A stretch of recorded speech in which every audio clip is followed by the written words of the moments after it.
So I don't know if you've heard, but as part of the human race and the online community, you apparently really love when people make lists. And apparently you also really love having them read out to them. So here goes. Today I'm talking about the 5 things that I find mildly annoying to strongly dislikable about Germany, also known as hating. Number 1, Sundays, Sonntage. They're boring, okay?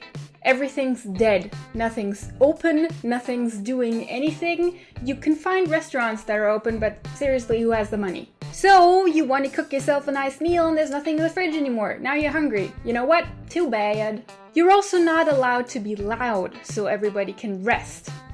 Except if you're my neighbor and you really need to chop wood using a chainsaw. What the fuck? Number 2, queuing, Schlange stehen, which literally means standing the snake. Germans cannot queue. And I know this has been said before, but it cannot be stressed enough. Everybody needs to be first. And my best guess is that this is kind of a conflict situation between German order and German efficiency that makes the German brain short circuit.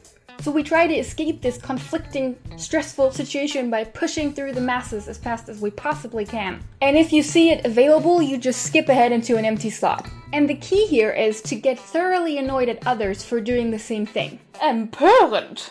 Number 3, the internet connection. It's too expensive. How? We have one of the worst internet availability coverage networks or ever other convoluted way you could possibly say that, as well as Preis-Leistungsverhältnisse when it comes to mobile data in the Western world, and some of the not Western world. I paid 10 euros for high-speed internet and data I could never use up, living in a dorm room in Russia from the 60s. Now, we pay, and luckily split, 3 times that amount for a DSL 16 connection in a modern apartment.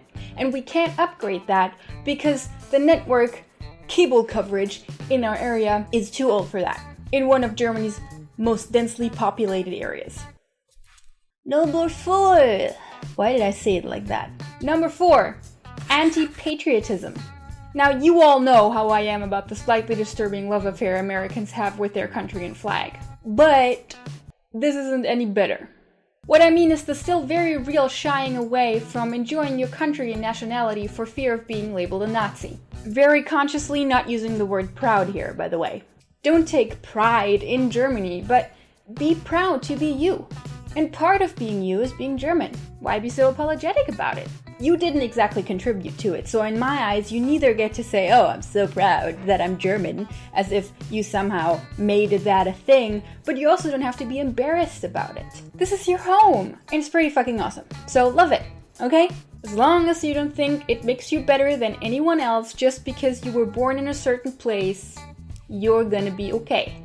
And it's perfectly healthy and actually feels kind of nice to embrace where you came from. Just don't overdo it. Which brings us to number 5. Nazis. So, when I was thinking about what to say in this video, I considered just flipping the double bird to the camera and be done with it for this point.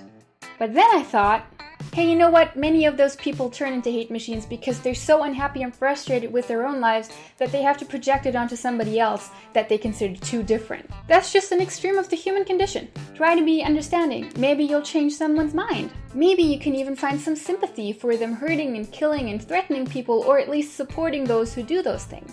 So, in that sense, liebe Nazis. Fuck you. And that's it for my list, guys. I'll be back with less confrontational content next week. Tschüss!